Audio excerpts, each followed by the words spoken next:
It's been contested territory for over 60 years. Can India and Pakistan make the right moves to resolving their dispute over Kashmir? And hands off or hands on? What is the US approach to resolving the issue? After signing a defense pact with India, can the US claim to be neutral, or has it already tipped the balance towards one side? This is Inside Story.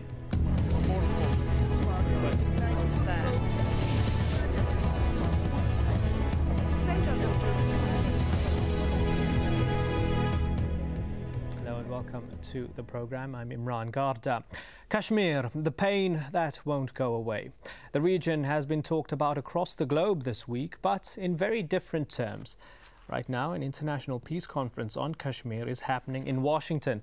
Those attending include the Jammu and Kashmir president. In the European Union, it's Kashmir Week. MEPs involved want to raise the issue's profile. Attending that is the Pakistani Minister for Kashmir Affairs. The former Pakistani President Pervez Musharraf was in London this week. There he said that the Kashmir issue was critical to forming a lasting peace. US envoy Richard Holbrooke has been visiting Pakistan, where he said that the United States should stay out of Kashmir negotiations and not act as an envoy in this case. Well, this all comes after the Pakistani and Indian Prime Ministers met in Egypt last week. There they agreed to cooperate with one another to fight terrorism. A declaration that has been seen as highly significant following last year's attacks in Mumbai. Well, let's quickly look back now at the history over the past 60 years of this small region nestled in the foothills of the Himalayas. Well, it started in 1947 when Pakistan and India gained independence from Britain, with both new nations claiming the former princely state. Well, a year later, the first Indo-Pak War over Kashmir erupted, ending in 1949 with a ceasefire known as the Line of Control. This divided Kashmir in two, one section under Pakistan, another under Indian rule. In 1965, a second war broke out and ended with both sides adopting a UN resolution to stick to the Line of Control. In 1972, the Kashmir Freedom Movement, KFM, was born to seek complete independence from India and Pakistan and reunification of all parts of the Kashmir region. A historic visit by former Pakistani President Pervez Musharraf to Agra, India, in 2001 also failed to resolve the issue. But in 2005, the first bus service between Indian and Pakistani-controlled regions of Kashmir in nearly 60 years began. Well, many Kashmiris whose main concern is self-determination hoped that the new US administration would take a hands-on approach to the conflict instead of declaring neutrality. Well, the US disagrees with a military solution to the conflict and prefers keeping the current line of control to become the permanent border between Indian and Pakistani Kashmir. Flexible border regulations to allow easy movement of people and goods, and for Kashmiris on both sides of the line to be granted a degree of self-government. Then joint institutions between the two Kashmirs to be established. There's a much greater call for this in Indian Kashmir, but a settlement will be easier to sell in India if Pakistan-held areas were included in a Kashmir autonomy package. Such a scenario would require more compromises from the Indian side. But it could be asked, why should India, with its superior economy and military, make concessions to Pakistan, which at the moment is much weaker? Well, joining us now are our guests in New Delhi, KC Singh. He's a former Indian diplomat and an expert on foreign policy. In Brussels, James Ellis is chairman of the European Parliament's all-party group on Kashmir. And in Washington, D.C., we have somebody attending the peace conference, Ved Basin. He's editor-in-chief of the Kashmir Times in Jammu. Mr. Basir, if I could start off with you, are you encouraged by those comments made by the two prime ministers in Sharm el-Sheikh very recently? No, unfortunately, while they have talked of resumption of dialogue, there has been no mention of Jammu and Kashmir state, which is a major issue between India and Pakistan. And we in Jammu and Kashmir believe that unless the Kashmir problem is resolved in accordance with the wishes of the people of Jammu and Kashmir state, there can be no peace in the region, there can be no cooperation between India and Pakistan, because Kashmir has been the major cause of conflict between India and Pakistan. Interesting. KC Singh, would you concur that the people have not been consulted here? It's all nice if the Prime Ministers talk about the future of Kashmir, but what about the Kashmiri people themselves? You'll have to forgive me, your signal is very weak. I think I understand your question. Look, the situation in 2009 is quite different from the situation as it has prevailed for the last 60 years. 26/11 has been a defining moment for India. It's India's 9/11.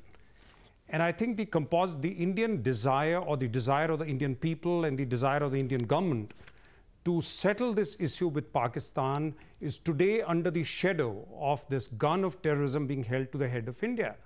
And I don't think anybody here at the moment, and that is the difficulty Prime Minister Singh is facing today, having gone to Sharm el-Sheikh and now facing the criticism in the parliament, from the press, and even perhaps from within his own party, that you cannot introduce new concepts, you cannot de-link terrorism for a discussion, from any discussion of even the Kashmir issue with Pakistan, and it cannot be back to business as usual. Now, coming to the consulting the people of Pakistan, the people of Jammu and Kashmir, we have had a series of elections. We've had democratically elected governments in Jammu and Kashmir. In fact, there is a series of elections taken place, and one very recently. And that is the way in any democracy you consult the people. There can't be a separate referendum to consult them. Mr. Ellis in Brussels, would you agree with KC Singh that the Mumbai attacks changed everything with regards to Kashmir? Well, I think what has changed everything in the present context are the terrorist attacks, whether in the US, whether in Spain, or now in India. We do face a global phenomenon where we're all interested to try to retain and control and dominate this whole question of the spread of terrorist forces. Therefore, the fact that the Indian and Pakistan Prime Ministers meet in Sharm el-Sheikh to agree that they would like to beat this together on a regional rather than on a separate basis, to me, is an important phenomenon. So that's the principle. In terms of the practice, I do believe that whatever can be done in CBM's confidence-building measures to build up the confidence which is needed for a lessening of the military presence of India in one part of Kashmir, to allow the normal Kashmiris to be able to feed back and cross the line of control, that has to be something done by the Indian and Pakistani governments, but in consultation with the Kashmiris. Mr. Basin, would you agree that under former Pakistani President Pervez Musharraf, that negotiations were probably at a far more advanced stage? Yeah, the negotiations were going on, and as Musharraf has recently said, the settlement had almost been reached between India and Pakistan. But that, I feel, is not going to satisfy the people of Jammu and Kashmir state. Because in the past also, there have been bilateral talks, bilateral decisions, and whether at Tashkent or the Shimla agreement. But because the people of Kashmir were not brought on the board, they were not taken into confidence, so those agreements were not. But Mr. KC Singh has said that Mr. Singh has said that you've had democratic elections and you've had many opportunities to voice your concerns. I disagree. I don't beg to disagree with Mr. Singh, because the elections in Jammu and Kashmir since 1947, starting from 1951 election to the state's Constituent Assembly, have been totally rigged. The government of India does claim that 2002 elections were better, or 2008 elections held recently, those where a large number of people participated. But there were draconian laws enforced in Jammu and Kashmir states, presence of large number of paramilitary forces, armed forces and police, and those elections were not all-inclusive elections, because a large number of people who did not believe Kashmir to be an integral part of India, they were not participating in the elections, and they were not allowed to participate in elections. So unless they take oath and affirm their loyalty to Indian constitution in India, they cannot participate in elections. So that way, those elections have not been all-inclusive elections, those have not been credible elections, and I will say those have also not been fair and free elections. The elections were not credible and they were rigged, says Mr. Basin. KC Singh? I would say KC Singh, let's give KC Singh a chance to respond to that. Well, the response is very simple. I think the elections this year and the elections prior to this, the turnout has been very close to the national turnout Also, this time it was significant that one of the separatist leaders participated in the elections.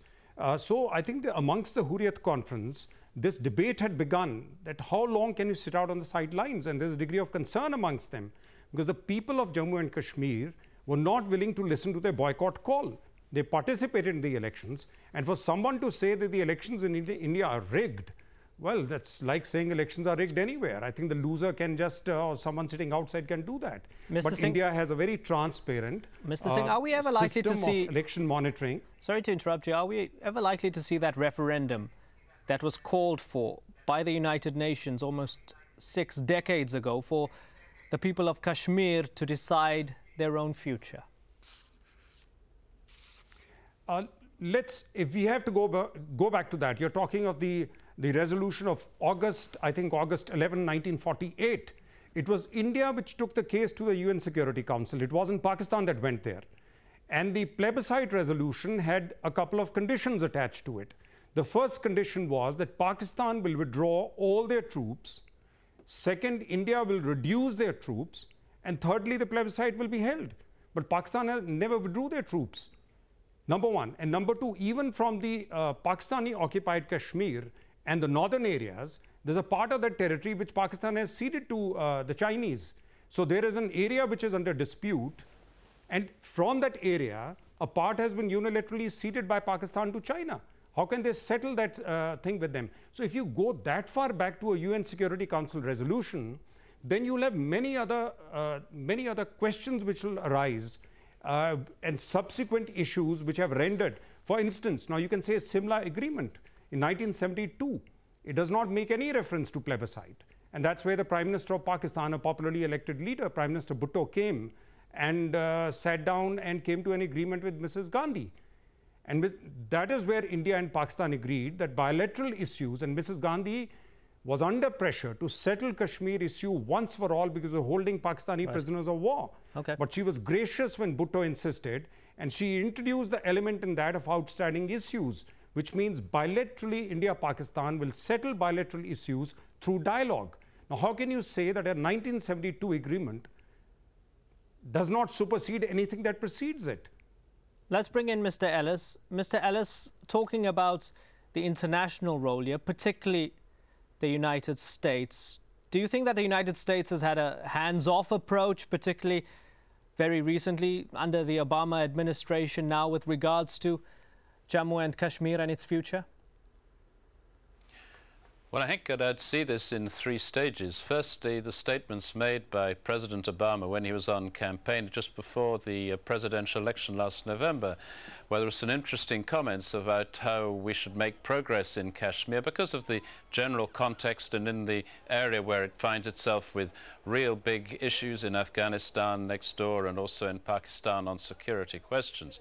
Secondly, we've had the recent comments, and I understand it from Richard Holbrooke, and Hillary Clinton, I think, is also in the region, about not wishing to get directly involved. But that I don't think would be surprising, because this has always been an issue which has to be resolved by the main partners, which is by India on the one side and Pakistan on the other, but with the involvement and consultation of the Kashmiri people. What I would see is a next stage coming, where there is quite clearly public indignation and intolerance that we can remain with this situation for more than 60 years, where you see a divided people, where you see a people which is suffering from economic distress or from earthquakes, of course, from 3-4 years ago in Azad, Kashmir, and there's a real determination, I think this is shown in Sharm el-Sheikh, but it's echoed across the globe, that this problem we have to resolve in some form or another to allow the Kashmiri people to be able to live in peace and prosperity. So I believe that where the international community, the European Union, the United States, China, and other countries which are involved can find a way to support the main people who are negotiating this deal, that's where we should be, and in highlighting the progress which is being made towards that. Mr. Basin, I saw you nodding in agreement. The chairman of the All Parties Hurriyat Conference in Kashmir, Mirwais Omar Farooq, made an appeal recently to US Secretary of State Hillary Clinton. He said, quote, "Kashmir is not a religious issue. It is not an issue of terrorism or extremism. It is a political dispute, and the US has a role to push both India and Pakistan to settle this political dispute." In your opinion, do you think that message is being listened to and heard by the United States? Unfortunately not. Not only the United States, but the international community is not asserting. They are not listening to the situation in Jammu and Kashmir state. And as Mr. Singh said, it is not a bilateral issue. Kashmir is not. There are bilateral issues between India and Pakistan. But as far as Jammu and Kashmir is concerned, it is not a dispute about the territory. It is not a religious dispute, as Mirwais has already pointed out. It is a dispute concerning the people of Jammu and Kashmir state. It is a human problem. Their inalienable right to decide their future, and which India also committed, even at the time of what India claims to be Kashmir's accession to India. At that time also, India made commitment not at the United Nations, but to the people of Jammu and Kashmir state, that when peace prevails, the people's wishes would be ascertained. Unfortunately, the wishes of the people have not been ascertained. As far as the elections are concerned, even if there was a large turnout this time in the elections, but the people who voted, they told the media people and others, and observers also, that these elections have nothing to do with the future settlement of Jammu and Kashmir state.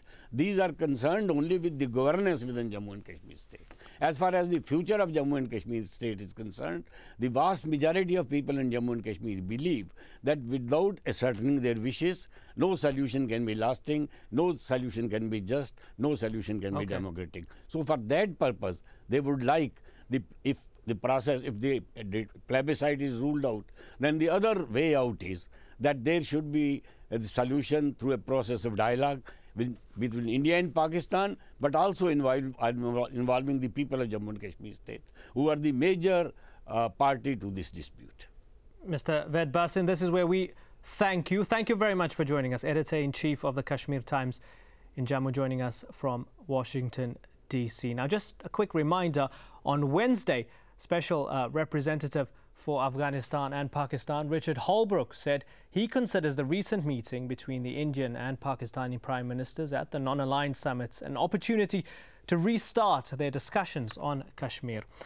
Now that your two Prime Ministers have had this excellent meeting in Sharm el-Sheikh, I think it's clear that the dialogue should continue, and the United States will just be there as a friend, but not as a negotiator, not as an envoy. Well, on Monday, the US Secretary of State Hillary Clinton said in Delhi that the decision has to be between India and Pakistan alone. She said the US role was not to be involved other than to support the process that India and Pakistan may decide to enter into. Well, still with us are our guests in New Delhi, Casey Singh, in Brussels, James Ellis, and joining us now from Lahore for a Pakistani viewpoint, Ijaz Haider. He's the executive editor of the Daily Times of Pakistan. Mr. Haider, Siddharth Singh wrote an interesting piece recently. He's written, "Why should India make concessions to a failing state when it is in a much better position economically and in strategic terms?" What do you make of that? Indeed. I mean, if that is the viewpoint, then I don't think we need this program.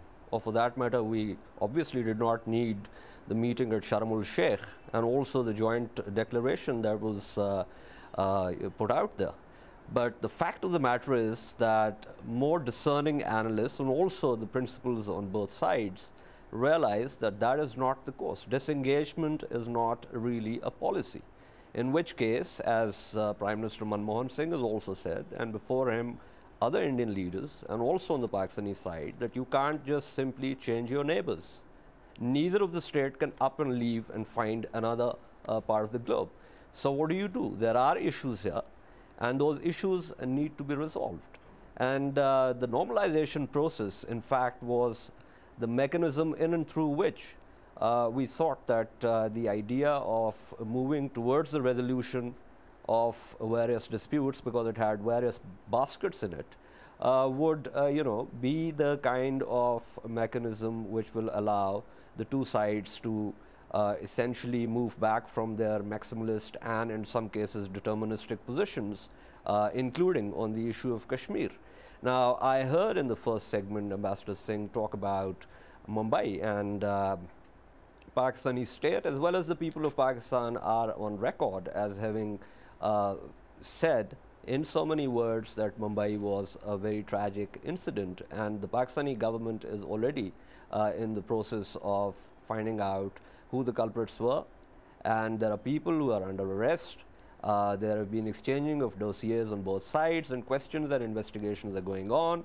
But the fact is that if that is to be the benchmark for moving forward, then what we're really saying is, we're moving against the joint declaration, which delinks both issues.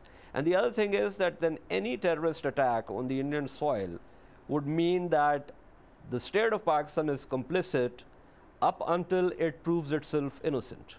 Now, if that were the case, then the activities of the non-state actors in this part of the world, we're facing terrorist attacks every day. Let's bring in Casey Singh. Afghanistan. That's an interesting point that you make. Let's bring in Casey Singh. Mr. Singh, if Kashmir is resolved, would terrorism in the region simply dissolve away?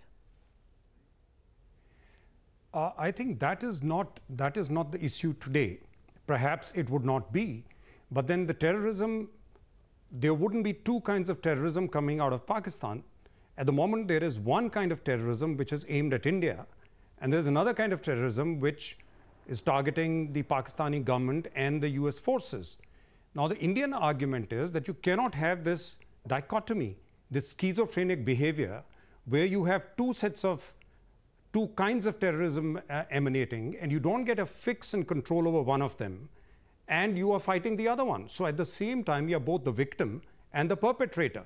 Now, this thing after 26/11 is just not acceptable to public opinion in India. And this cycle is not a recent cycle. If you look at the last 10 years, 2001 attack on the parliament. Before that, Indian Prime Minister drives to Lahore, then you have the Kargil attack.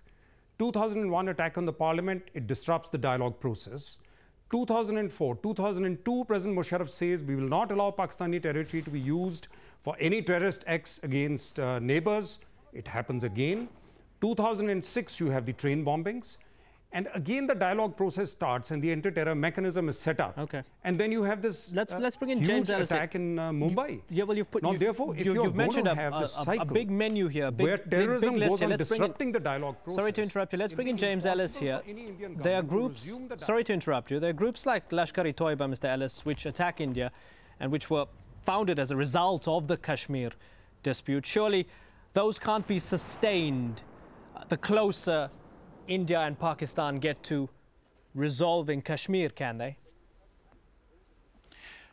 Well, it's always difficult to generalize from one particular region to another particular region. We've had in Europe examples of wars of terrorism, for example, in Ireland for 30 years, then, of course, in the Balkans.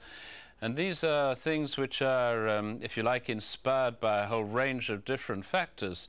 And then they exhaust themselves eventually because people realize that peace is the only way in which you're going to be able to develop. But the reason that comes is because not only do the people themselves show themselves that this is something that they do not wish to accept as a general situation, but it's also for the leaderships which come from the communities themselves to say enough is enough. What I'm beginning to see from an outside observer between Pakistan and India, that there is the leaderships who are saying, yes, we want to do this, but I guess that probably in a temporary state, the more they do that, the more they'll try from a terrorist point of view to undermine that particular position until they realize that it's futile to do so.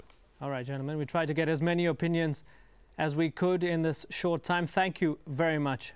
Thanks to all our guests, and thank you so much, the viewer, for joining us here on Inside Story. Bye-bye.